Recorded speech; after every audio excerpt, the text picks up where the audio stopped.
I'm late. No, you got here right on time. No, I'm late. It's the Late Show. Sorry, I'm late. You're too late! The wizard is never late. Can I help you? Yeah, I'm gonna see the show. But not to come late. You are late.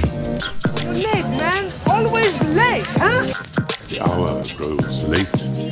But is he already too late to save his friends? You're late. I'm not paying for this. You're too late. And I'm like, dude, fine. Let's call it that. I would say yes, it lives up to the hype. What little hype I had for it was pretty damn good. But no, I mean, it makes sense when if you've got a stage persona and everything is that persona, why deviate from it, you know? It's what got you on the stage in the first place. Exactly. All right, well, I think we've talked enough about Czarface and MF Doom. You know what? Actually, I'm surprised they haven't made a Mortal Kombat like type track. No, they actually in Phantoms. They mention they make reference to Mortal Kombat in Phantoms. There we go. We can wrap this around. Yeah, at one point I don't remember the lyric, but he said something about he was Smoke and I was Noob Saibot or something like that. Oh yeah, that's right. I forgot about that. Neither character appearing in the Mortal Kombat movie that we are going to be talking about today, but. Well, if you count Sub-Zero, you know. Oh, okay, yeah, that's fair. Actually, Noob Saibot, while he was still alive, yes, was in this movie today. Before he was turned into a ghost by Quan Chi. Right. I also just remembered how lame Smoke's first suit is in Mortal Kombat 9. Where it's just, he just has a face mask and he has long silver hair. Yeah. Which, fine, I get it. It's kind of smoky, I guess, but...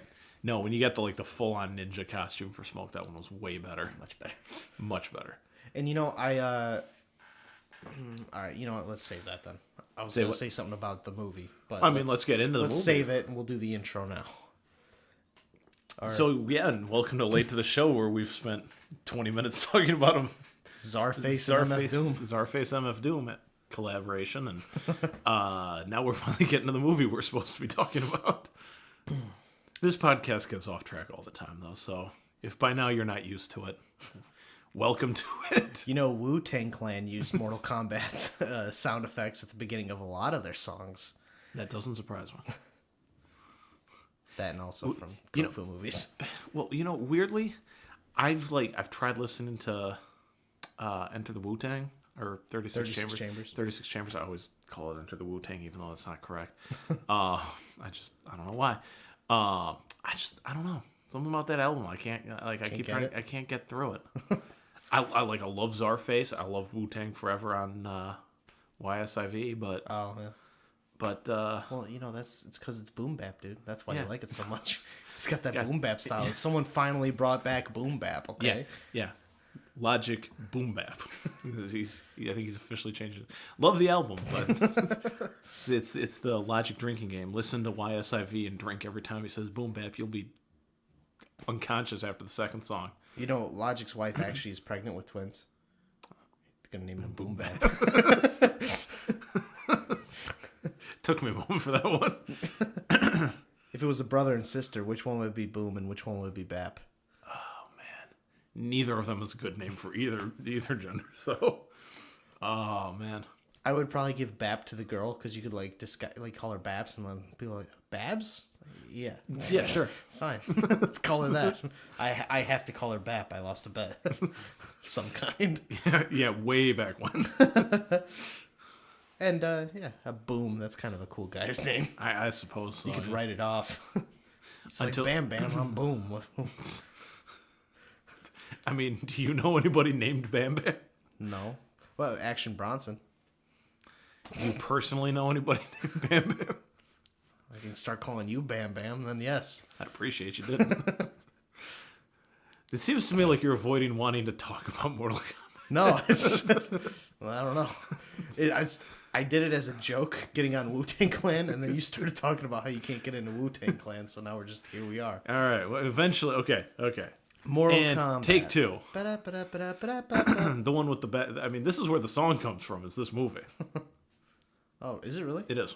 Oh, yeah. It wasn't even on the arcade game. As far as I am aware, the song is from the movie. Is it like a like a done up version of the video game music? I'm not sure, but again, I'll look it up, but I'm pretty certain the movie is where the song comes from. That's cool. Yeah. Which, from what you were telling me earlier, is about the only thing you liked about the movie, probably. But I like ideas for the movie. Yeah. And what I was gonna say was, I always thought the Scorpion and Sub-Zero costumes were kind of goofy. Yeah.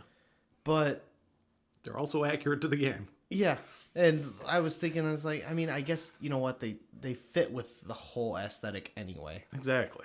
Like they when you look at the movie as a whole, they don't look out of place. Yeah. But just from playing the games, which I haven't even been playing for that long anyway. Really? I've only been playing since MK9. Wow. I never played Mortal Kombat when I was a kid. Wow. Yeah. See, I started way back when on the PS1. I got it was called Mortal Kombat Trilogies, and it had all the characters from the games. I don't think it was actually technically the third game in the series, but whatever. And it had all the characters up to that point. And then I kind of glossed over 4. Then I played Deadly Alliance and Deception and Armageddon. Loved them all. MKVDCU, MK Shaolin Monks, MK Legacy Sub-Zero, I want to say is what it was called. Oh, that's weird. Yeah, there was like a side-scrolling beat-em-up with starring Sub-Zero. It was okay. Never got past the first level. It wasn't that good. Actually, it wasn't even okay. It was not that good. Who am I trying to kid? Then played 9 and X, and I'm excited for an 11 when it comes out. Once again, though, I don't think they picked a good rap song for like the action to go with. Yeah, I mean, I don't think, to me, rap doesn't. Getting back to rap again. Rap doesn't. I don't think rap really works for Mortal Kombat. I don't think it's the right genre of music for it. I think if they got some boom bap shit in there, it probably would work. Well, but actually, if they had something that was, a little more slow and kind of chilled out and had heavier hitting drums, doof, doof, something that because rap can keep pace with a martial arts fight, but yeah, they just seem to pick the weirdest fucking songs. That's fair. Even lyrically, it's this isn't badass enough to be fucking with Mortal Kombat. Yeah. It's lame. I don't really remember how the song went, but... I think MK9, it was a Wiz Khalifa song, and then I don't know who did this song. Well, and X... Was X the Wiz Khalifa song? Oh, X, yes. Sorry, because that was the Who's Next. Yeah. Yeah. See, I actually don't think Wiz Khalifa would be a bad pick for a song for Mortal Kombat, but... I don't know any Wiz Khalifa other than the Mortal Kombat song he did. I know Black and Yellow, and I know Washington. Oh, that's Wiz Khalifa? Yeah. And I know... Black and Yellow, that'd have been a good Scorpion song. Yeah.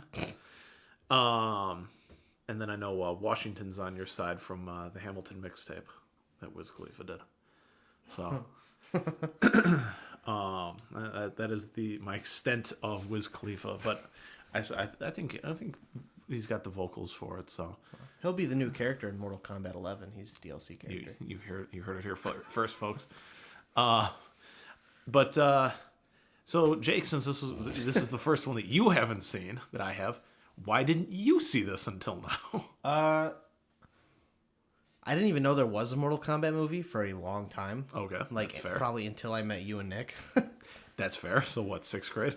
Yeah. And then I haven't seen it from that point. From even hearing that there was a movie, I just never saw it because I didn't even grow up with Mortal Kombat, so I didn't really care. That's fair. I didn't really care to see it. Well, for this podcast, I will not subject you to Mortal Kombat Annihilation because it's garbage. Is it really that bad? It's bad. Katana's in it. No, same Katana.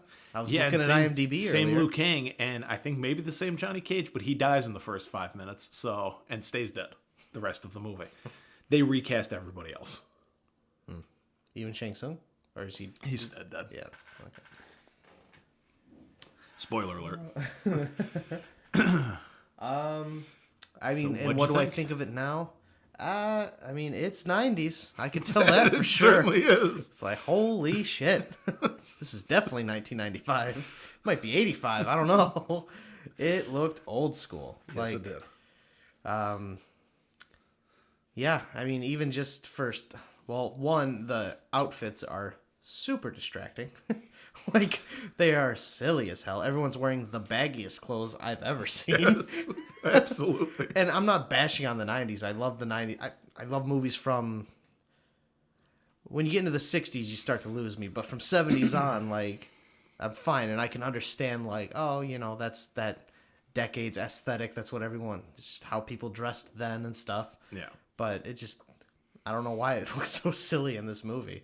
Just, I think it's the high waist pants. They're all really baggy. Everyone's got a belt on. Just looks silly. Yeah.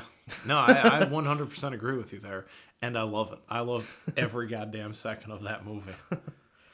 You know what I think also it is? It's not even like it's casual either. Because they probably do it up to 11. Just to, like, really convey, like, I don't know what they're trying to convey. Yeah, fucking, what Liu Kang's pants were like to his chest. Yeah, just under his nipples. Yeah, he was wearing those pants high.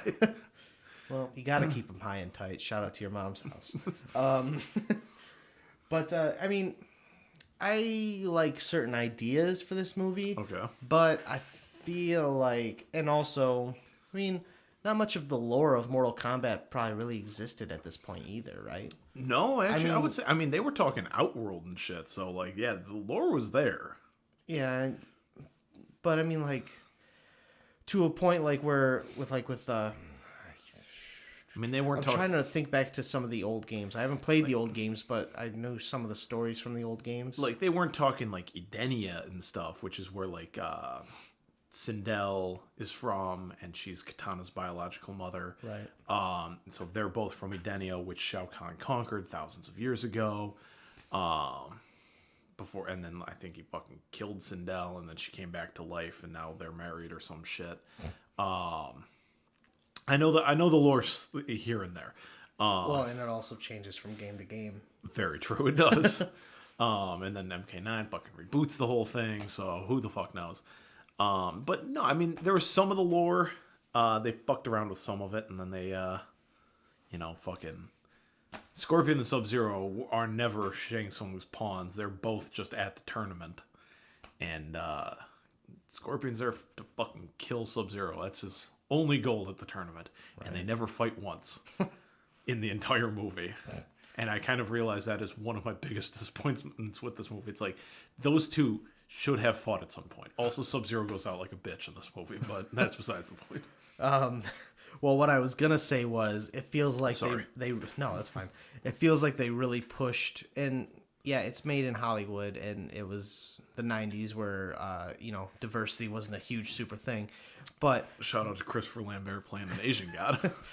But I was just going to say where they really pushed, like, the Western point of view for this. Yes. Like, Liu Kang had to be a guy who left his Shaolin temple and decided to live life in America. Yep. So he has no relation to his gods anymore, or he doesn't care about his own culture anymore. It's like, yeah, but it would have been cool to see a guy who gives a shit. Yeah, no, there was no reason whatsoever for Liu Kang to have not always just been at the temple. Right. It's like, it would have been cool for him to be super invested in his own shit. Yeah. Instead of just this bitch-ass revenge story. Yeah. No, I 100% agree with that as well. And then if they would have done that, they could have had, Kung Lao also. No, because they were following the first game actually pretty well. Oh, really? Surprisingly. Was Kung Lao not in the first game? No. Kung Lao, I do not believe, shows up until the second game. Oh. And if I'm not mistaken, Jax also doesn't show up until the second game, which is why he's not in the movie. Much. Uh-huh. He has a horrible line as Sonya's jumping on the boat. Sonya, don't get on the boat. Don't go. She got on the boat. I like to imagine, though, that they had a couple more takes. He gives more emotion in one of them, but, like, blinked too much or something. They're like, we can't use that take. Can we just mix and match the audio and the visual? Nah.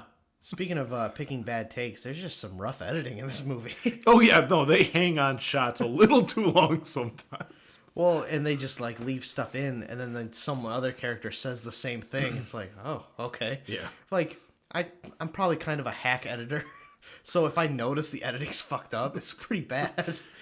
Yeah. Like, I can notice editing when it's weird, and, like, you should never be able to notice the editing. Editing should almost be invisible. Unless that's the point. I guess, yeah. At times, like you tend to notice the editing, at least between major scenes in like a Star Wars movie, because they still use the fucking like Windows Movie Maker wipes. Well, I'm talking like in a dialogue scene. Yeah, no, you shouldn't be able to notice that. Yeah. Yeah, I mean, one of my biggest notes here is that the movie is distracting from itself just due to its, I mean, some of its technology, some of it just looks like it was people just trying to capitalize on a video game trend. Like, people love this video game, let's make it into a movie. Yeah. That's kind of what it felt like a little bit. Yeah, but at the same time, I don't know. I agree. But I also feel there's an earnestness behind this movie. Like, let's shit this thing out quick and make some money. That's what earnestness. No, to me, like, I felt like whoever, like, this, no, you know who fucking directed this movie? Who? I have to make sure I pick the right of the three Andersons. I've got it right here. Okay. It was Paul, not P.T. Anderson and not Wes Anderson, but the other guy. Oh, that's the other Anderson. The third one. There's a bunch of them.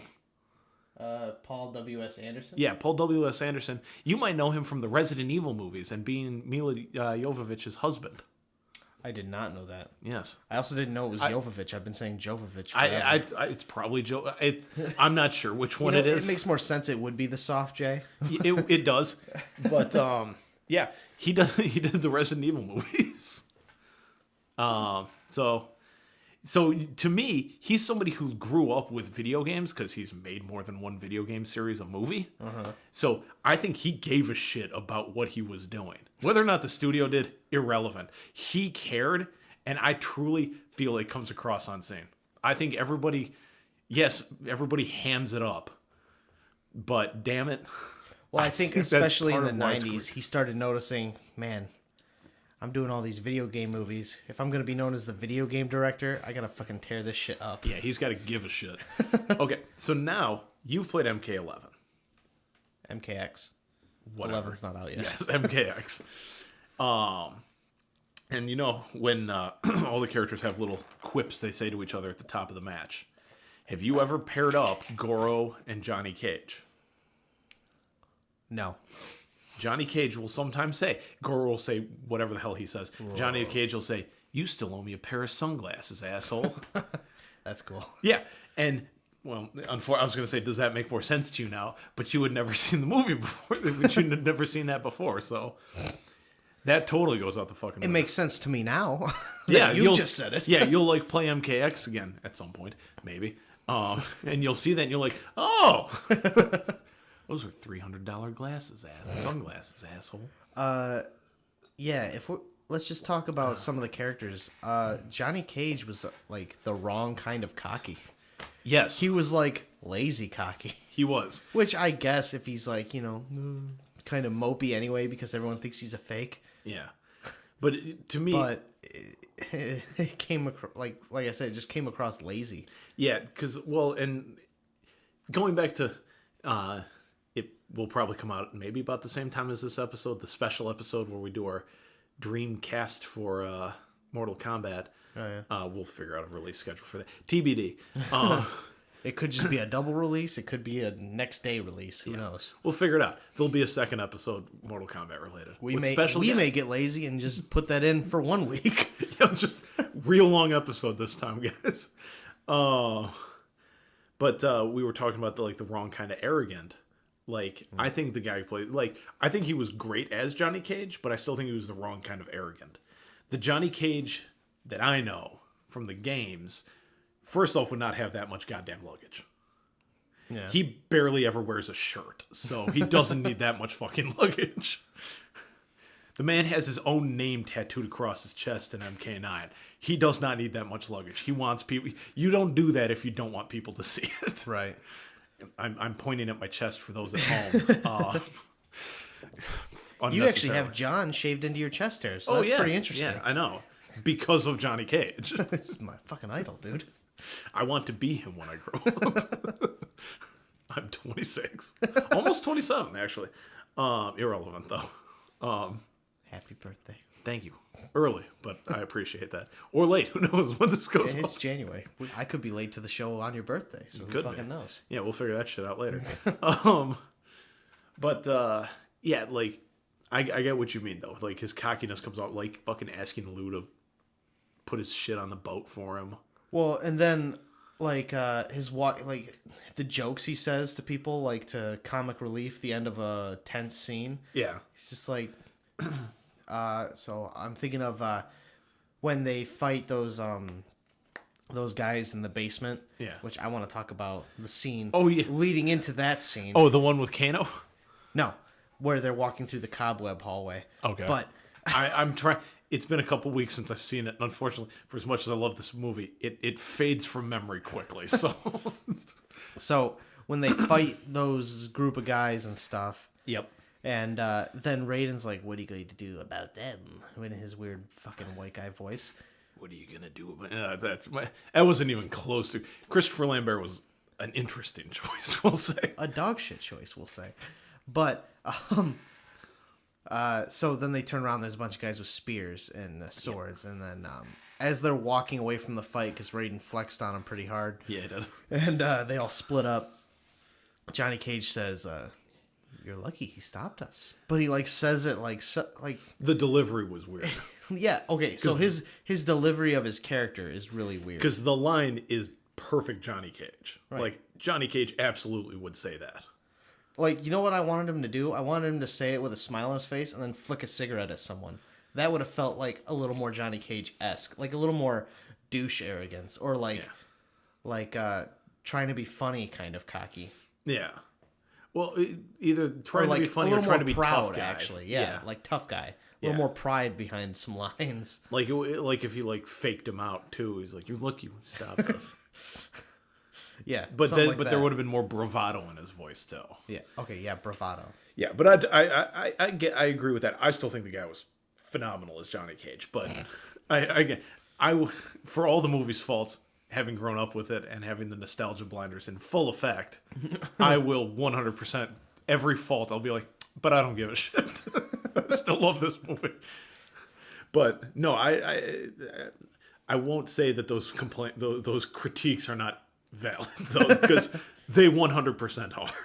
Now, I want to. Oh, Jesus Christ! Hold on. We got to get through some ads here while we load up a scene. So, I'll talk about something else because. Ooh, that was a good movie. What movie is it? We were watching an ad for Bad Times at the El Royale. That was pretty good. Oh, okay. My parents just bought it on DirecTV. They're insane. But so I'm gonna have to go over there to watch it. They can't loan it to me, so I'll watch it at some point. It is a very slow movie though. It's good, but it's slow. So just go into it knowing that. Is it Hateful Eight slow? Yes. Okay, that's fine. I mean, Hateful Eight was slow. Yeah, but it was fine. Yeah, I'm not saying a slow movie is bad. Mortal Kombat was not a slow movie. In fact, it got through that shit at a breakneck speed. But for an hour and a half. Yeah. Oh, and let me tell you, Johnny Cage and Sonya Blade got over the weirdness real quick. But go ahead. What? We're loading up a scene that you want to talk about, but yeah, but that'll take 15 seconds, so we can wait. I'll say also that Liu Kang. And perfectly cast. Yes, as far as looks go, for sure. And he could have been a fine Liu Kang, but the writing was just weird. Like I said, they didn't get the character. They set him in America, and also I fucking love the note that Grandpa apparently sent to him. It's just brother dead, come home, Grandpa. Yeah. I'm like, okay. Let me tell you, when I watched this movie, it was the first time I'd watched it in a while, and I agree. There was some shit. I'm like, what the fuck. I'm like, that was a real blasé telegram to receive. You're really just dropping a bomb, Granddad. What the hell? Oh, man. The beautiful. Horrible. Just the best CGI of all time right there. I'm scrolling through the timeline of the movie, and we just saw a reptile spit on Liu Kang, which also didn't blind him for his first fight, which could have been interesting. It just spit on him for no reason and ran away. Yeah. And also the horrible CGI that is Reptile in this movie. He's not a ninja. He is a reptile. He becomes a ninja at the end, and also Reptile, not in the first game. Maybe that scene would have been better if they would have put in the song Reptile by Skrillex. That may have made it better. Yeah, let's go. They warped to the future to get that song. Okay, so this scene right here, it's a scene that should fly under the radar pretty easily. but because I'm a cynical asshole. All right, you're going to have to bump up the volume, though. Because, yeah, I have it on mute right now. So. Because, again, 2 weeks ago, this movie's starting to fade. So in this scene, well, and including where Reptile spits on Liu Kang, they're trying to find Katana. I think that's who they're trying. They're tracking her down following through the Katana castle. Yep. And so they're saying, "Oh, she went down this hallway." Okay. I see. I think I already know exactly what you're going to say, but she went down this hallway. They're breaking through walls of cobwebs. No one's been down this hallway in thousands of years, apparently. Yeah. So you can't smell shit, dude. But Johnny can smell her perfume. But somebody said they don't smell anything. I smell something. And I wonder what that means. I smell something. There's just an empty room. Yeah, like, no, they don't think they're being ambushed yet. No, that was the room that Kano was being a slob in, and they watched that whole thing happen. So she's like, I smell like Kano having been a pig, or Johnny Cage's bullshit. One of the two. I'm actually going to say it's probably the second one. Well, either way, I thought that scene was fucking hilarious. And also... you were correct. That did fly completely under my radar. Had literally never thought of that before. There's something there. I think he's following close to the Katana. I don't know. See, no, they even said they don't know that she went down this way. Through here, they're like, no, she went this way. And he does say, I smell her perfume. She went this way. That's true. That's true. But also, Johnny Cage tears through each thing of cobwebs the same exact way. Yeah. He's like swimming through them. And it looks really weird. Like he's shot the scene maybe 3 times now. Yeah. This is the 4th take. Because you can see the just so perfect tear down the middle of the prop cobwebs. Right. And they're not like talking like, this is gross.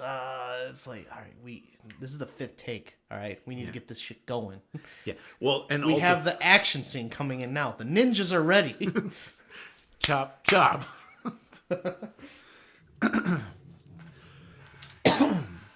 Well, that was one thing that really stood out to me. Not the fight scenes. Well, that scene. I don't know if you noticed it. Again, not to make any mention of the just sublime CGI in this movie. But did you happen to notice, end of the movie, right? The Shang Tsung Liu Kang fight. And the spikes come out of the ground. And it's fucking covered in gold aluminum foil. Because when the spikes push out of the ground, it unfolds like aluminum foil. Oh, that scared the shit out of me. Yeah, the volume's all the way up still. Yeah, you gotta back it up some more. The spikes are already out. There. Okay, watch the spikes as they come out of the ground. Oh, Chen. And Liu Kang doesn't have a brother, as far as I'm aware in the game. Okay, hold on. Every man is responsible for his own destiny. A lesson Luke didn't deserve to learn in this movie, but that's besides. Though, oh, we're gonna have to back up some more. Damn. Oh, I seen it right there. Okay. You gotta back. I don't think it. Oh wait, no, hold on. I Hold saw on. the spikes come up. Does it happen when he's talking? It's not how you spell Raiden's subtitle. Yeah, I know. Not really, Jay. When our parents died. Dude, you know it's Shang Tsung standing in front of you.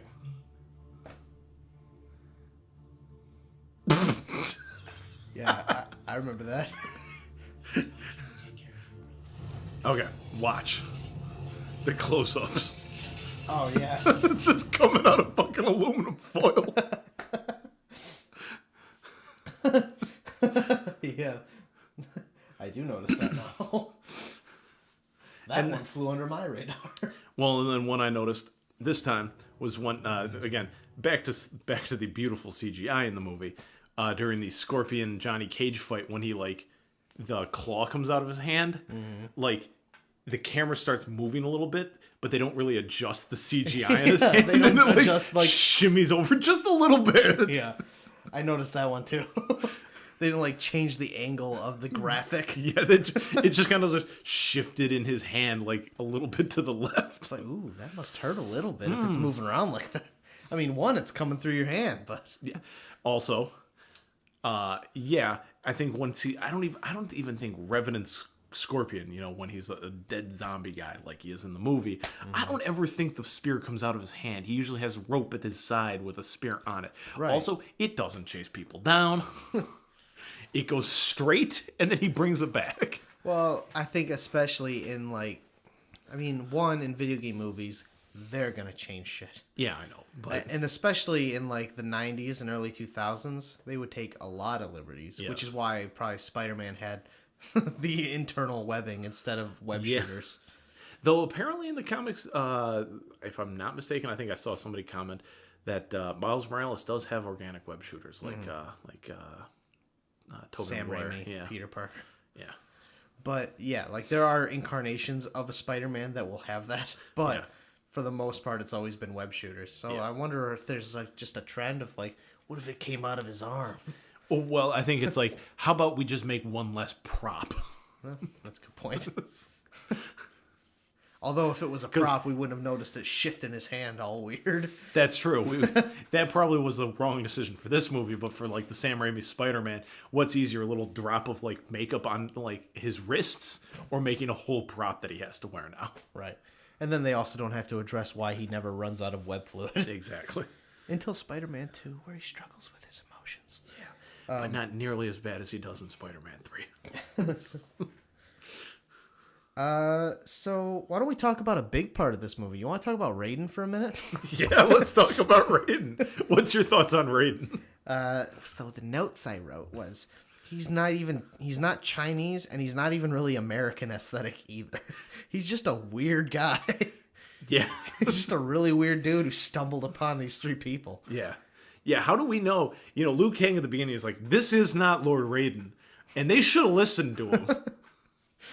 Because that guy is fucking white, first of all. It should have been the tagline for the movie poster. This guy's not Raiden. Mortal Kombat. This guy's not Raiden. We'll do it better in the next movie. We know. We got through half of it. They got James Remar to play him in the second movie. Which was an even worse choice. Was it really? Yeah. I don't fucking know. I haven't seen it. Oh, shit. Yeah, duh. I keep forgetting you haven't seen these movies until now. This one's the good one, and I will say, well, I'll save that comment for the end of the episode. I'll bring it up then. But so go ahead, Khristopher Lambert's Raiden. And I was like trying to like think in my head like why would, because it's not even like he's doing a voice. He's also even putting on like an accent with this voice. Is that not how Khristopher Lambert always sounds? Is it? I don't know. I've seen him in nothing other than this movie and his like one scene in Hail Caesar that I didn't even know. Oh, he's in Hail Caesar? Yeah, for one scene. I don't know who he played. I don't remember. I just seen that he was in a movie that I was surprised about also. The Highlander? No. Well, I was surprised by that. Yeah, But well, first of all, he hasn't been in anything in a while. anything important in a while.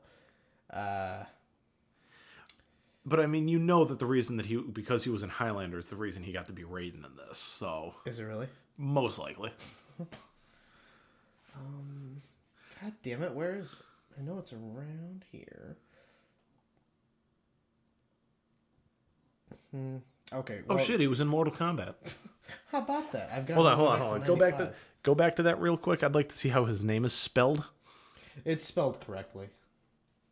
Okay, just making sure. It was just the stupid subtitles. I also don't like that they write Lord Raiden. They could have just written Raiden. Yeah. Everyone else called. Oh, he was in Ghost Rider. That's what it was. Spirit of Vengeance, the second one. Oh, see, I didn't see the second one. You don't need to. I saw the first For whatever reason, the second one rewrites the first one, and the first one was a better movie. Oh, that's fair.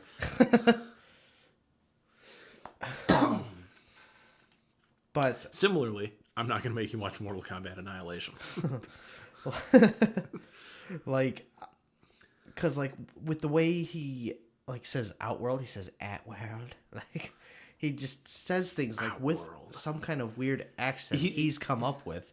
But then he also throws this crackly voice, and the voice like maybe he's doing it because he's a lightning god, as like lightning crackles. Maybe I should make my voice crackle. And, I'll talk like this. And are you ready for them? Like, I've got lightning coursing through my fucking vocal cords. Is this interesting to hear on the screen? I think you put more thought into it than Christopher Lambert. Well, I was just trying to, like, figure out, like, why would someone do this? Like, was it his idea? Was it a directorial idea? Because Raiden always has a deep voice. Yeah, a deep, very clear, commanding voice. And granted, it's usually not even like an Asian accent of any kind, but it's like, yeah, like you said, a commanding voice, like one to be feared. Like, this voice isn't one to be feared. Like the voice of, I don't know, a god. Yeah. And I get maybe he's trying to go for the whole, like, he's just a simple man type of deal, and he's like soft spoken, like. But his character doesn't do that in the movie at all. No, he's like absolutely threatening not. people. He's like, and he's like fucking laughing cockily. He does a better Johnny Cage than he does Raiden. Like in that ninja scene when they've like beaten the small group, and then Raiden does fucking condescending slow clap. Yeah.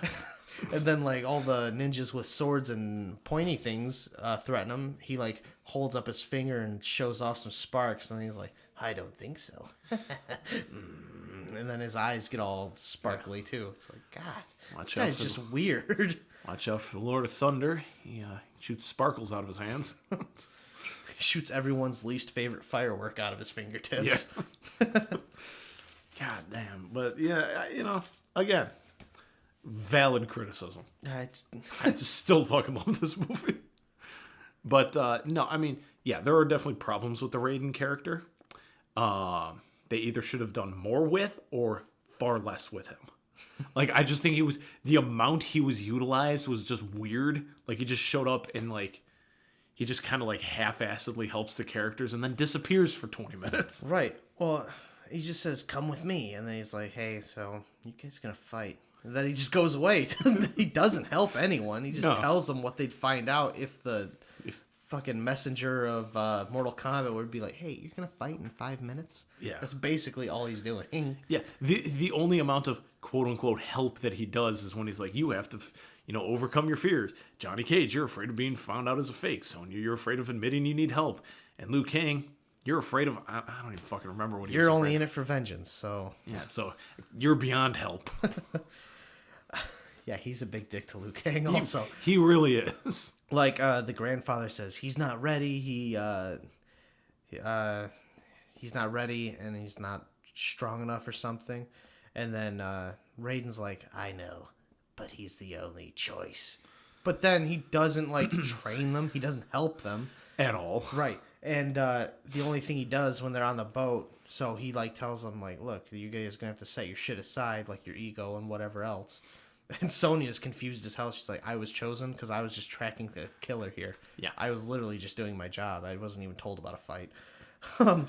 But and then she's just immediately on board. It's like, all right, I guess I'm fighting in this tournament. Then the big skull in the sky forms because Shang Tsung's, I don't know, he's playing with something. And Raiden says, look, it has begun. And then cut to Shang Tsung. He's like screaming, it has begun! Even the editor made Raiden worthless. Yeah. Like, Shang Tsung said that way more interesting, and he's doing the thing. Okay. Despite all your criticisms, Shang Tsung was perfect. Yeah, I'm fine with Shang Tsung. Yeah, Shang Tsung was fantastic. Overacted a little bit, but at least he acted. That's a fair point. I'd rather have everyone overact. Well, maybe not, because I'd say Raiden. Well, you know what? Raiden's character underacted. Yeah, he underacts. It was like he's a little lazy. He's too subdued. So I would take the overacting way more. Because honestly, Raiden in the video game going, that's the overacting I want. Yeah. If Chris Lambert or Lambert, whatever, did that in the movie, then you do need to watch Mortal Kombat Annihilation, because James from Mars Raiden does that. Yeah, I think I will watch that. I hope it's on Vudu for free. Free might be too much money to pay for that movie. For so as much as I they love should this. pay me to watch that movie? Is that They what you're should. saying? You should get like $5 to watch that movie. I mean, those are my big criticisms of the movie. I mean, with some stuff, like I didn't necessarily want to shit on it. Like I mean, the CGI, yeah, it's rough, but it was also 1995. Yeah. Like, I mean, if you're gonna do it, I guess do it. But it's like when they made that, I know that's the top of the technology for them, but how could they not think, guys, this is gonna look so much like? Because nobody thinks that. I know. Nobody ever thinks, because they didn't think it for a while, but now that our whole world is based on innovation, like with the next iPhone or whatever, like we are constantly thinking what the next thing could be. Yes. It's like, how could they not even think like, man, this looks a little gnarly. I mean, well, I mean, shit. Right now, I'm reading the book Masters of Doom, which is about John Romero and John Carmack and how they created id Software, and then they're split and everything. And fucking, when John Romero wanted to make Daikatana, one of the worst games ever made, but he didn't know that at the time. He saw a tech demo for Quake 2. If you look at Quake 2 now, it looks like hot trash. But John Romero was basically like, well, we have to fucking start from the ground up again. They were like close to done with the game, basically. And he's like, nah, I want the Quake 2 engine. We're redoing everything in the Quake 2 engine because it is just the best of technology out there. And it looks like ass now. Like, none of it looks great. Right. And, like, I guess it's easy. Like I said, that's why I didn't want to, like, shit on it too much, because it's so easy for me to say that. And, like, for me to say, why wouldn't they just wait a few years and it could have been better? Well, but it's like, because they're fucking... that movie still probably made a shit ton of money. Yeah. Well, I mean, if you look at, like, because Goro was like a combo CGI claymation kind of a deal. Right. If you look at Goro, like, he actually looks decent compared to, for what the movie is. Like, he doesn't look great, but he looks decent for what they're doing compared to the fucking little reptile, which was garbage. They should have took that one too far. They should have claymationed reptile. Right. As well. They should have done the same thing. Just left him out. They really just left him. He was a totally very unnecessary. Literally, he shows up in Outworld to fight Liu Kang for a little while, and Johnny Cage just hangs out outside while that fight's going on. Johnny Cage saw Liu Kang start fighting this guy, and was just like, Liu Kang's got this. Yeah.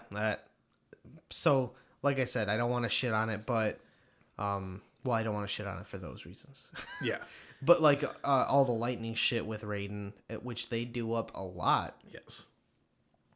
I mean, I know he's a thunder god, but he also just, regular fights. You could have just had him regular fight a little bit. Yeah. I don't know. Well, or they should have done, like, either... I don't know. Like, see, I think, like, the games do it perfectly, where he's almost always just constantly, like, there's lightning shooting around his body, but it's not, like, real overt, and it's not like he's making it happen. It just kind of does, because he is the lightning god, the thunder god. That's and just also, what he does. He never does like lightning bolts in this movie. It's always like flares are shooting off of him. Well, he doesn't fight anybody in this movie. I know, but whenever the lightning is used, it's like it looks more like fire. Yeah. Oh, like his teleportation? Yeah, that stuff. And then how he took out a group of ninjas that way, or how he took out Sub-Zero and Scorpion in the bottom of the boat. Oh yeah. Because he it shoves like, them against the wall. It was like that red purplish lightning instead of being like just the blue lightning that should be shooting out of. Well, it's not even like a lightning bolt. That's what I'm saying. It's like a plasma ball type of lightning bolt. Yeah, I guess. Yeah, I know what you're saying, but when you said plasma, that makes more sense. But still, it looks silly. Yeah, I do just want to say the guy who played Kano was perfect. Yeah, I did like Kano. Though it's actually this watch through, I finally realized Sonya Blade has one big fight in this entire movie, and it's with Kano, and it's over in like 30 seconds. Well, I mean, that's how her character was introduced, was looking for Kano. So I mean, they should have just done that fight later in the movie, and it would have been fine. Well, they should have let Sonya fight somebody else. Liu Kang fights a fucking nobody. Like, why not let Sonya fight a nobody or somebody? Liu Kang gets the nobody, Sub-Zero, Shang Tsung, Reptile, and probably somebody else. I don't remember. Johnny Cage gets Scorpion, Goro. I think those are his two big fights. And Sonya Blade gets Kano, and that's it. Right. Like, Sonya should have gotten at least one. Like, give Sonya the nobody. If you're going to, like, divvy them out a little better.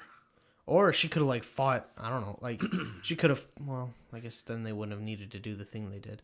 Where, well, she could have, like, fought Shang Tsung, and then that's when he, like, you know, copied her.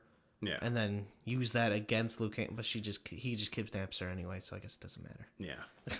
It's just... I was just trying to think of, like, another way they could incorporate her into the action of the movie, but, yeah, I don't know. Like, just give her someone else to fight. Yeah, just, like, one other person to fight. Or she just could have cleaned up all the ninjas and have that, like, classic 90s thing, like, whoa, a girl can fight? Like, yeah. Or, shit, like, Sonya could have fought Sub-Zero. Why? Liu Kang got... Oh, Katana. Luke fought Katana, too. Liu Kang got 2 fights in a row in this movie. Sonya got 1 the entire time. It's like, you could have at least given her, like, the fight with Sub-Zero. To be fair, though, Sonya is a really uninteresting character. In this movie, yes. Even in, like, Mortal Kombat 9 and 10, I thought she was a douche in 10. Like, Cassie Cage was really interesting. See, I like Sonya Blade as a character. I get what you're saying, but, like, I kind of just like how she fits into the whole thing, personally. Well, if they were going to do a female character, it would have been cooler to have Katana as a big fighter in this movie. Oh, yeah, no, I think Katana, I mean, for the lore and everything, Katana is an infinitely more important character. But I think having Sonya and Jax and Johnny Cage is these really grounded, like, it's like, we aren't part of the weirdness. We are just, like, people either doing our jobs or got wrapped up in the tournament, as Johnny Cage was. And just, like, I think that makes them more interesting, that they're just these human characters amidst the weirdness, and they're still just, you know, making the best with this bizarre situation. Yeah, but then it's also like, and then they just got into this tournament, weren't really expecting much, and then they just clean house. It's like, come on, there should have been something more to it. Yeah, there should have been. Oh shit, I was gonna say something about the fucking scene at the beginning where Sonya was like blasting her way through the nightclub. Yeah. But I can't remember what I was gonna say. It was weird. Nobody in there noticed or panicked the fact that a gun was going off numerous times. But whatever, you know. I mean, a lot's happened since 1995, man. That's a fair That's point. made all of us much more nervous in a social situation. Of course, to be fair, the same thing happens in John Wick, where he kills a bunch of guys with a gun in a club and nobody fucking stops dancing until, like, more bodies start hitting the floor. So yeah. It's because he's shooting along to a great song, so the gunshots just add to the beat. That's a fair point. But yeah. So I think we've. Oh, there it is. It has begun, and then I think maybe 15 seconds. Also, the fucking, you know what? The whole movie looks like a soap opera. That's kind of a weird thing about it. And then it has begun. Right there. Yeah. Oh yeah, no. Said much more interesting by him. For them to do a double line like that, a totally redundant thing. It's also just shows like a weird. I wasn't paying attention in the edit bay. Yeah. Oh yeah. 100%. I mean, if it was filmed, I get what you mean with the soap opera feel, but like if it had to have been filmed then at like 60 frames a second, and then you would have that. Because like when you watch like soap operas, it's like it's a little too smooth. I was just saying more so about the set design. Oh yeah, 100%. And granted, like the set design is great. Like, I mean, it totally all makes sense how it was done, and it's very impressive. But it looks like an amusement park ride. Yeah, you know, which I mean, whatever you work with what you work with. Yeah. Also, how did Johnny Cage get out of hell? When he went to kick Scorpion, he warped them both to like. Some pit or hell or what? Yeah, to the nether realm. And like this fucking scene here with Johnny Cage, that's way too much goddamn. He's got 9 bags that he's carrying by himself. It's a funny like gag, but like Johnny Cage doesn't need that much fucking luggage. Sorry, man. I'm just looking at those high pants right now. Yeah. Take a look at your compass. How did he know? He doesn't believe any of this stuff. And then he like showed her. It's like, anyway, I don't know. That do I look like your travel agent line though? I think that was delivered perfect as the Johnny Cage character. Fuck, what was I gonna say? What was I trying to say just a moment ago?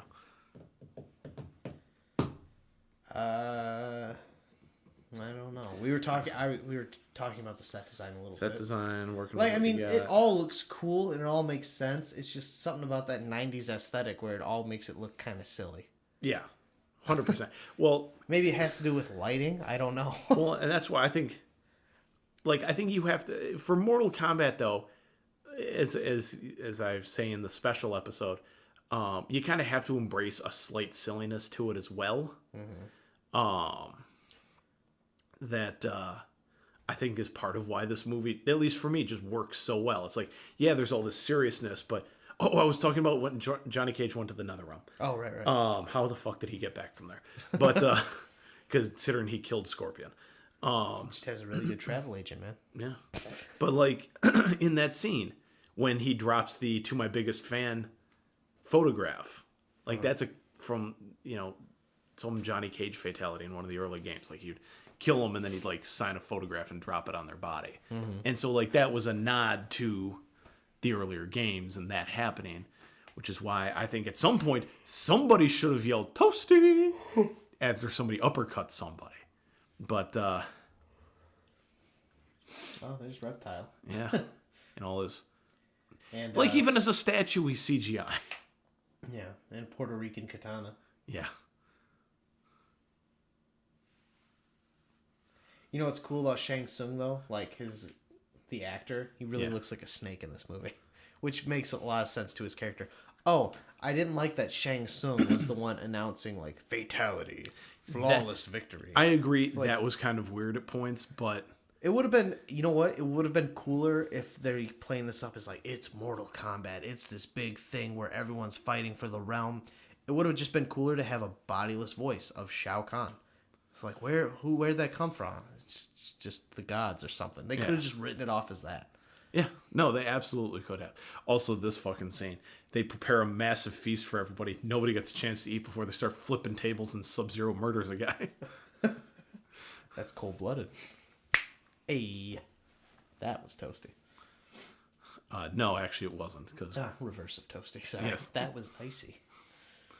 I guess they're eating a little bit. Also, this other actor, martial artist that Johnny Cage knows. Yeah, the other black guy. Yeah, was a really clumsy way of raising the emotional stakes for Johnny Cage. Yeah. Because I'm he shows up in 2 scenes. Johnny's like, oh, I know this guy. And then he gets killed by Goro. And that's pretty much the entire thing, his entire character arc. It's why? They could have just let Jax go with them if they really needed a yeah. First of all, they don't have many African American characters in this movie. So if they really just had to have one on the island, they could have just let Jax tag along with Sonya and then him and Johnny fucking or become friends. Goro rips his fucking arms off. Because in in Mortal Kombat Annihilation, again, I advise you not watch it. Jax is there, and now he's got his metal arms. But in the games, it's because his arms get ripped off. In the movie, he's like, well, Outworld's invading, so I needed an upgrade. And he fucking voluntarily got metal robot arms in an empty facility. I don't know how the fuck. That's a whole. And then it had 2 arms in it. Now it's empty. Yeah, that's true. That's a fair point. So that's their explanation. That would have been infinitely better. They could have had, here's Jax. He has to fight Goro, and Goro tears his goddamn arms off, and then in the next movie, he goes and gets metal arms. Even if it wasn't just killing Jax, it would have still played up oh fuck, this shit's for real. Yeah, this guy just tore some dude's arms off. Yeah. That would have That's almost more scary than just killing someone. Yeah, because he just snaps his neck or something. I don't even remember how he kills the guy. He just hits him and squeezes him to death, doesn't he? No, doesn't he he's holding him with the 2 arms and he brings his other 2 arms down on his head, doesn't he? Oh, okay, maybe. I can't remember. And it's just this isn't a character from the games. I've got no emotional attachment to this character at all because he was, again, only in 2 scenes. This guy's wasting all his fucking time warming up because Sub-Zero... this guy knows he's gonna die here, right? Sub-Zero, he looks like Oscar Isaac, kind of. A little bit. with the face mask. Skrink. That was kind of a cool effect when the icy head rolls up on the next to his foot. Yeah. But you know what? The being frozen effect was done better in Demolition Man, which came out in 1992. Yeah, that's absolutely true. Also, back on the point where you don't like him announcing like flawless victories. There were several times where the other person got hit and then won, like in Goro's fight, like the black guy whose name I don't know, who's just there to get killed by Goro.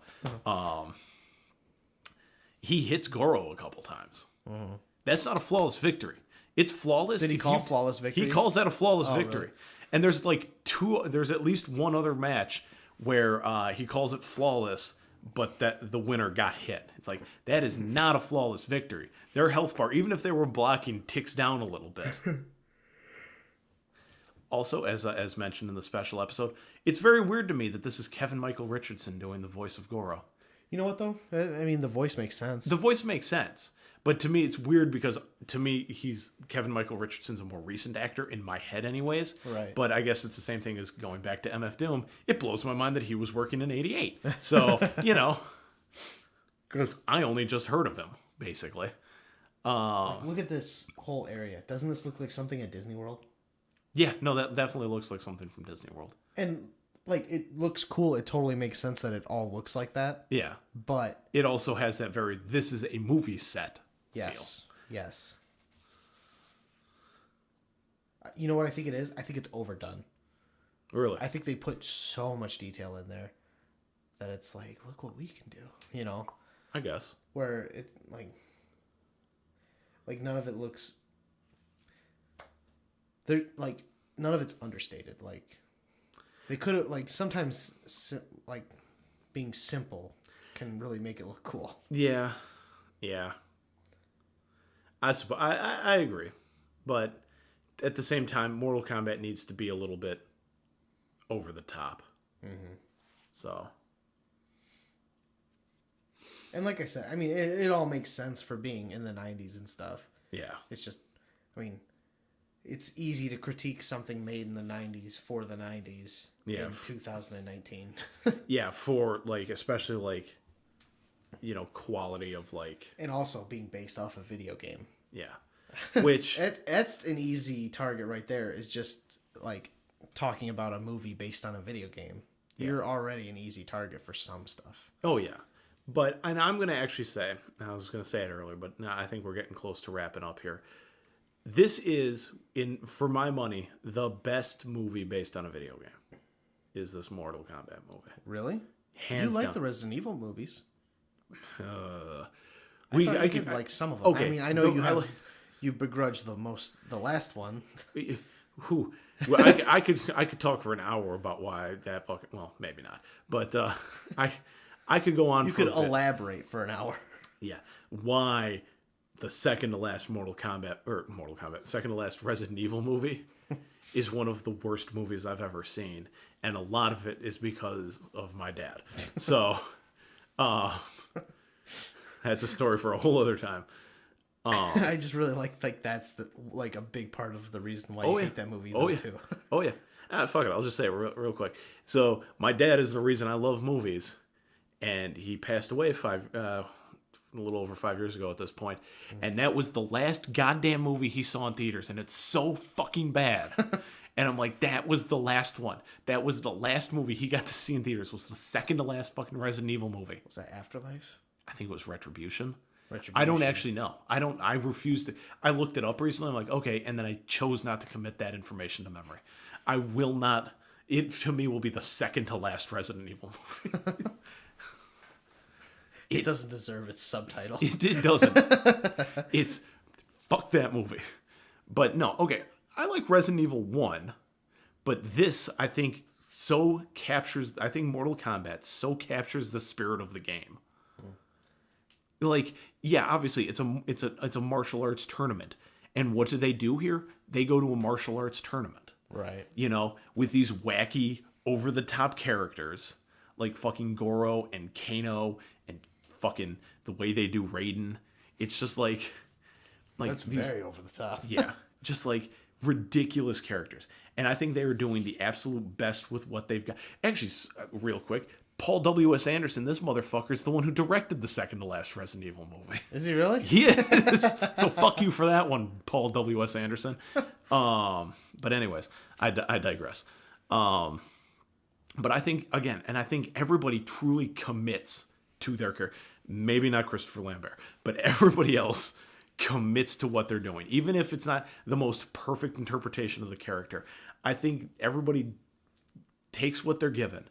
And they're like, even if they ham it up like a motherfucker, like Shang Tsung does, like he hams it up and chews the scenery so goddamn much that it's what it needs to be. Like they take this serious drama and they take it from, they turn it into melodrama. It's like where it becomes just ridiculous. It's like, these are the fate of the world stakes with the cheesiest, hammiest characters on the planet.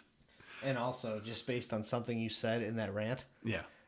Sorry. No, I didn't say rant like negatively. No, I know. I realize that. I do that sometimes. Go ahead. I think the title of this episode is going to be Maybe Not Khristopher Lambert. Yes. For many reasons. Let's title this episode. At least everyone had, like, you know, like they tried. Maybe not Khristopher Lambert. Hey, who are we going to cast for Raiden? Maybe not Khristopher Lambert. Yeah. We learned our lesson. It's a many-layered joke. I like it. Yeah.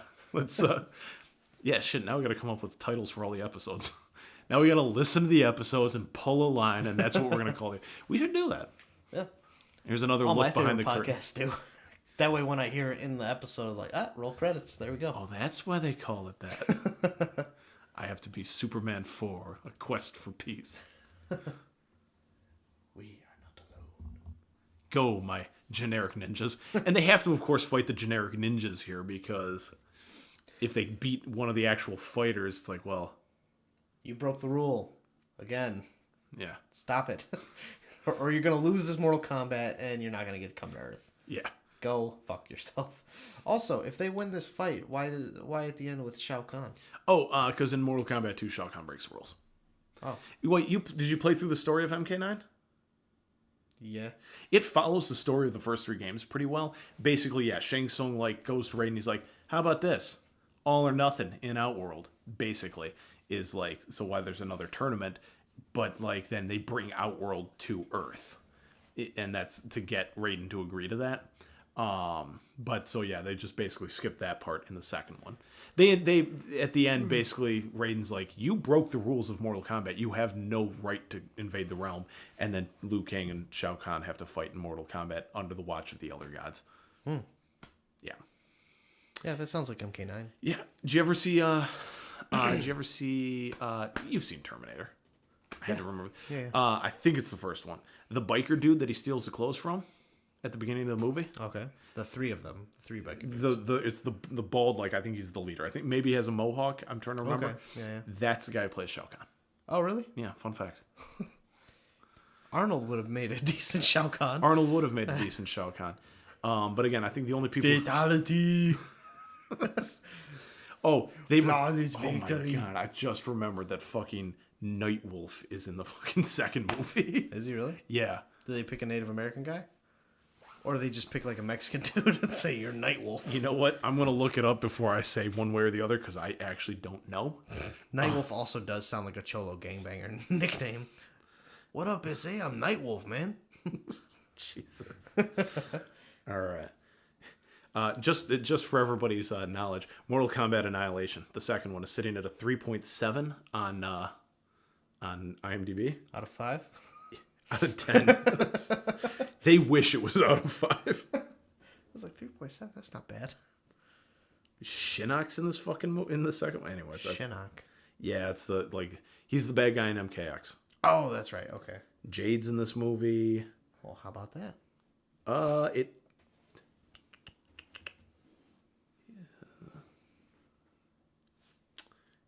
His IMDb page does not say one way or the other, but his name is Lightfoot. He's born March 1st, 1969 in Upland, California, USA, is Gary Paul Davis. He's an actor known for The Indian in the Cupboard, Mortal Kombat Annihilation, Oh, and I've seen Indian in the Cupboard. I actually like that movie. He played Little Bear in Indian in the Cupboard. Yeah. First thing I thought you were about to say, he also did the voice for Little Bear in the show Little Bear. I got an egg hatching in Pokemon Go. Sorry, I just got a notification for that.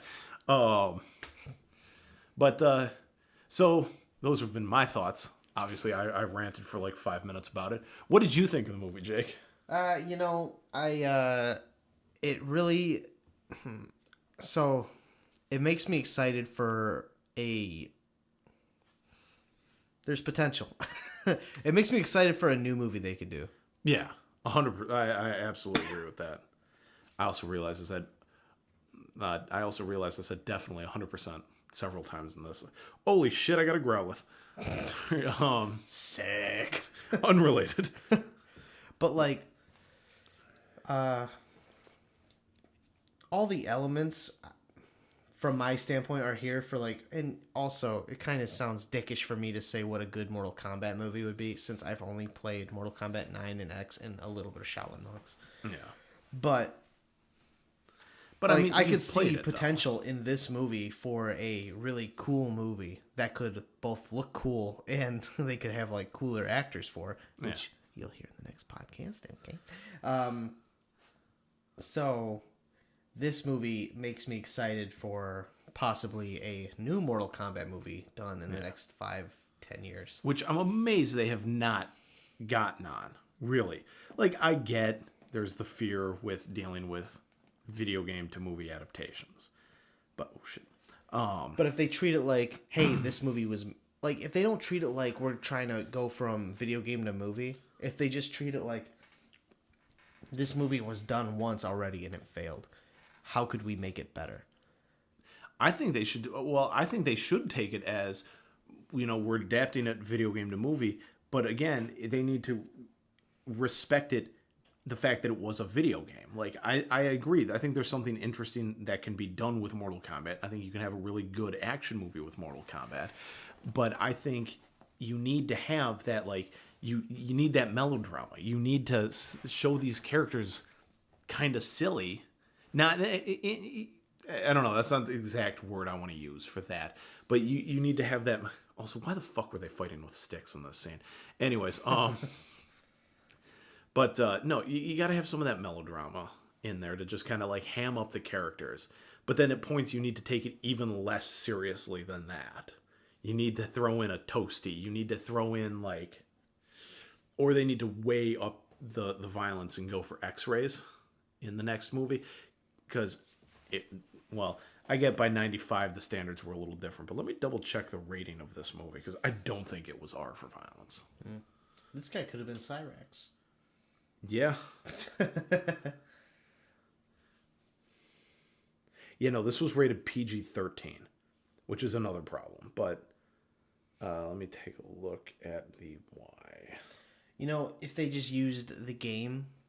Non-stop martial arts action and some violence is why it was rated PG-13. If they would have just used Mortal Kombat the game as a story bible for a Mortal Kombat movie, which I think they could do something really good. Which I actually think they did pretty well for this one. Not perfectly. I agree, not perfectly. Very not perfectly if you look at Raiden. Yeah, maybe not Khristopher Lambert. Maybe not. But, like, Sonya Blade is not a damsel in distress, period. Like, that should never be. That was, that was more Katana's role, kind of. But even then, she whoops some ass, too. Yeah. Like, Sonya Blade gets captured, and that's just it. She's the damsel in distress that the men have to go save. That's not Sonya Blade.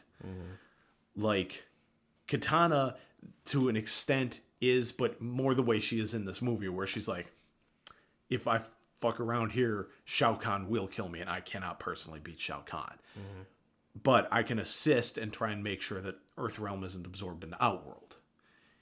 That's what Katana's damsel in distress is. In that, not that she's captured in a tower and needs rescuing.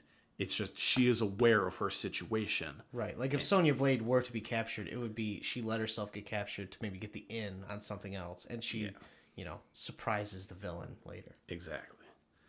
But yeah, so again, I think not perfectly. Again, this does not follow the game perfectly, but I think they took a very rough outline of it and then kind of screwed around with it a little bit. And then you get Khristopher Lambert's Raiden.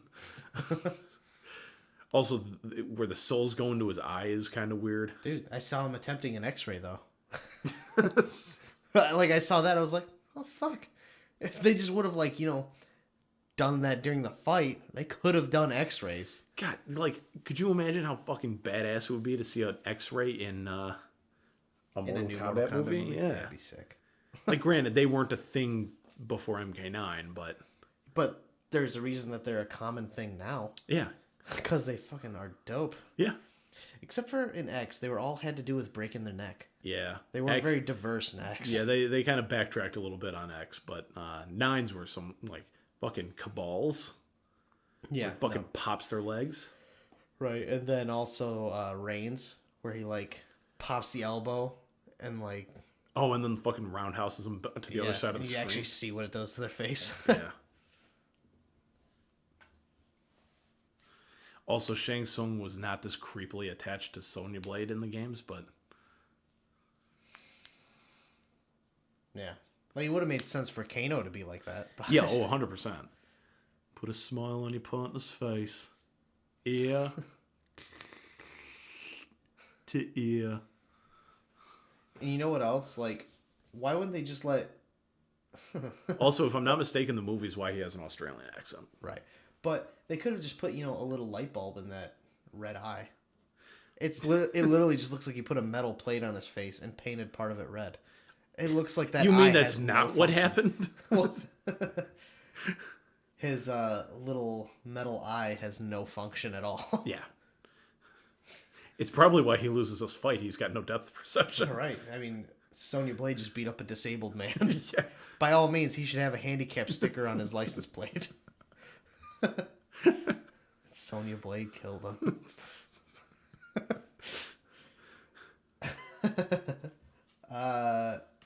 Yeah. So, yeah, my 2 cents. Love it. I love this for all its faults. I think because it commits so goddamn hard to being the best Mortal Kombat movie it could be, that I think it's a goddamn masterpiece. I will say that everyone commits to their ideas of what it should have been. Actually, that's why I say he commits to what his idea was. Paul W. S. Anderson's like, hey, Khristopher, could we try that with a little more oomph? No. Can you try that with, like, a little more Asian? We're recasting you. All right. God, that could go real brilliant. Absolutely brilliant. What about them? No, they're all fine, Chris. Please leave the set. Okay. I'll be waiting my next check. What was it? They do the thing that Tommy Wiseau did in The Room, where they filmed every scene twice, with because they actually had cast somebody else to play Greg Sestero's character originally, and then Sestero. Yeah, the guy who I don't know when Mark in The Room, I think. Okay. Somebody else was supposed to play Mark, but Tommy Wiseau really wanted Greg Sestero because they were friends, and Greg was just supposed to, if I'm not mistaken, just be like behind the scenes stuff. And Tommy Wiseau wanted him to play the character. So they had already cast somebody to play Mark.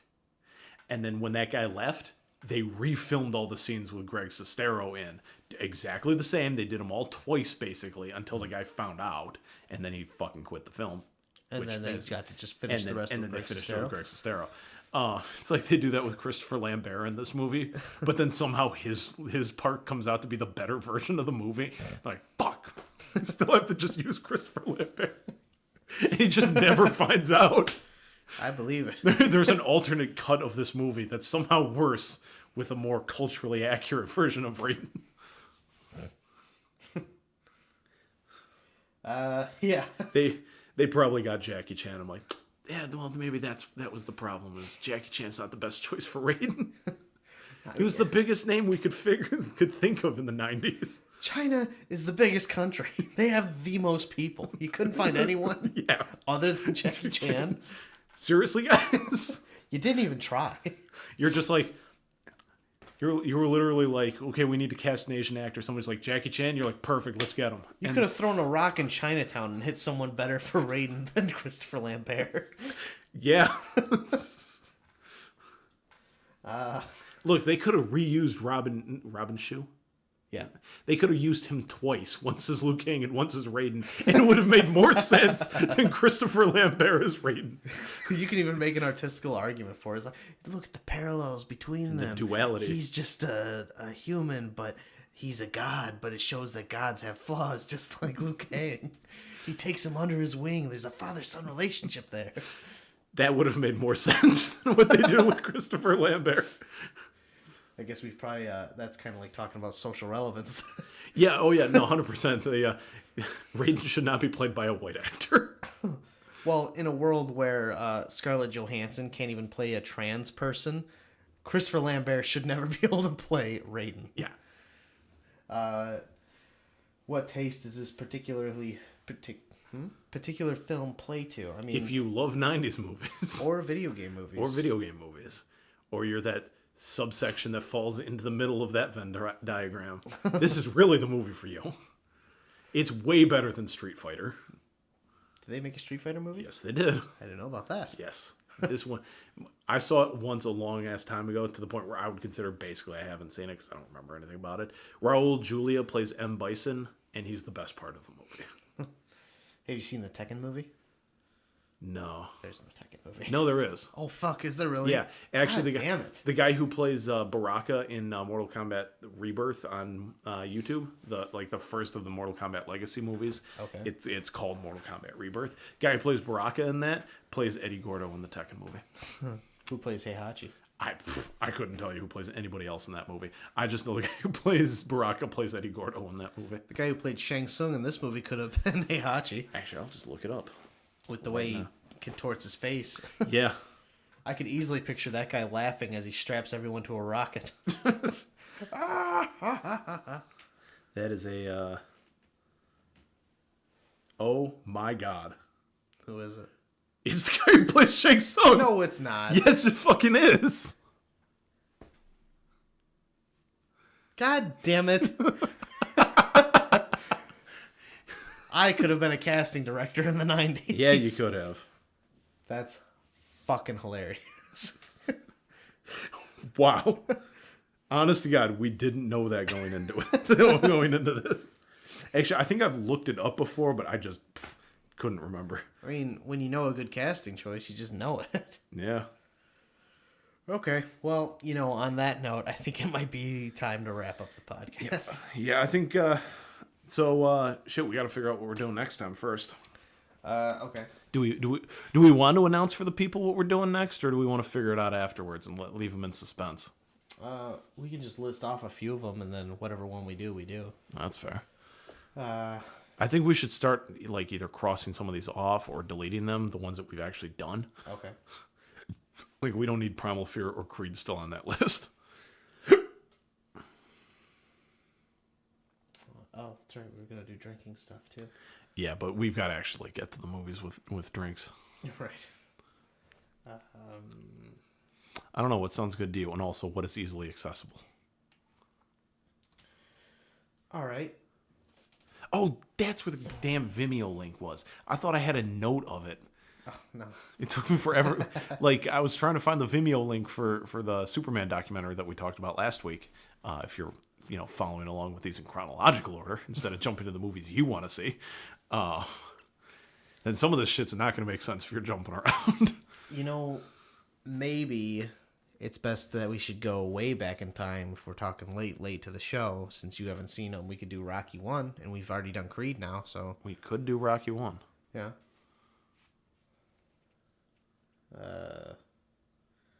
But if we also want to throw shit way back and stuff that you haven't seen Godfather. That's true. Which, I'll give my opinion of right now, is the best movie ever made. Fuck Citizen Kane. That movie sucks. Godfather is the best movie ever made. As far as being entertaining and technically sound? Yes. Yeah. My favorite movie of all time is Pulp Fiction, but Godfather is the best movie ever made. And I say both of those understanding what kind of person that might make me seem on the internet. All right, so we'll leave it up between either Rocky or Godfather. How about that? Rocky or Godfather. That's a pretty big gulf in types of movies, but yeah, it works. Similar time period, though. Well, hold on. Let me check availability for where we can find these things. Well, I mean, for sure they'd both be easily to get at Family Video. That's true. Well, because I was gonna say I know I've got The Godfather on DVD. Well, Godfather is not on Netflix, and I know Rocky's not. Yeah, no. I thought they just put Rocky on here. I thought they had also. Maybe they just took it off? I don't know. I'm checking Hulu now. Yeah, see, I'm not getting another fucking streaming service in Vudu. All right. Well, you know what? While we're looking this up, why don't we just wrap this podcast up, though, so we can shut them down. Yeah, this kind of was the wrap up. It's just us, like, hopping off the mic and just starting to peruse the internet. Yeah. All right. So whatever the next episode is... we'll figure that shit out later. Right. So... go ahead and plug your shit. Yeah. God damn it. Also, are you linked to the Twitter and Instagram on your phone? Yes. Okay, cool. Not the Instagram, but Twitter I am. Okay, you plug the Twitter and I'll plug the Instagram because I got the Instagram on my phone. All right. Well, first of all, if you guys ever want to email us with anything, any feedback, or make suggestions for movies, which would be weird if you did. We're at at this point it would be weird. We're at latetothepodcast@gmail.com. And for Twitter? Well, while he's pulling up the Twitter, we are on Instagram. We are Late to the Podcast, TO for 2, Late to the Podcast on Instagram. And I am at Rosendoom. I can never fucking remember the number. At Rosendoom2 on Twitter, if you want to follow me. And okay. The podcast Twitter is at LTTS Podcast. And my Twitter is at Jocko_Linguini. If you can't spell it, don't follow me. Yeah. Second that. I've got 62 followers, but so even if you can't spell it, just follow me. You don't have to tell me you can spell it. Yeah. As of right now, my picture is an 8-bit picture of myself. You've got more followers than I do. I have 25. Fucking killing it. I get followed by spam like once a week. Oh, see, like I get followed by spam and then it deletes itself immediately. So. Oh, really? Yeah, I get them and I lose them just like that. Well, if we're going off what our pictures are, I'm currently in from when I was at RTX in Austin in 2016. I got a picture with Jack Patillo, and that is my current. It's a picture of me with Jack Patillo. The guy who founded Portillo's in Chicago, right? No. Oh, different guy. I have a current picture of myself with my girlfriend, and that's not what I'm using on Twitter. It's me with Jack Patillo. Hey, I don't think I've ever used me and Kate as a profile picture for any of my social media, so... There's no requirement that you should, but I suppose if you're putting a couple picture up there, you know, if you got one with your girlfriend, or one with a celebrity, you know, go with the celebrity. Go with the celebrity. 100%. Might get you somewhere. Yeah, maybe. All right, well, that's it for this week. Tune in for next week for either the Rocky, what the fuck, I might be 60. Yeah. Tune in next week for Rocky or The Godfather, and don't be late.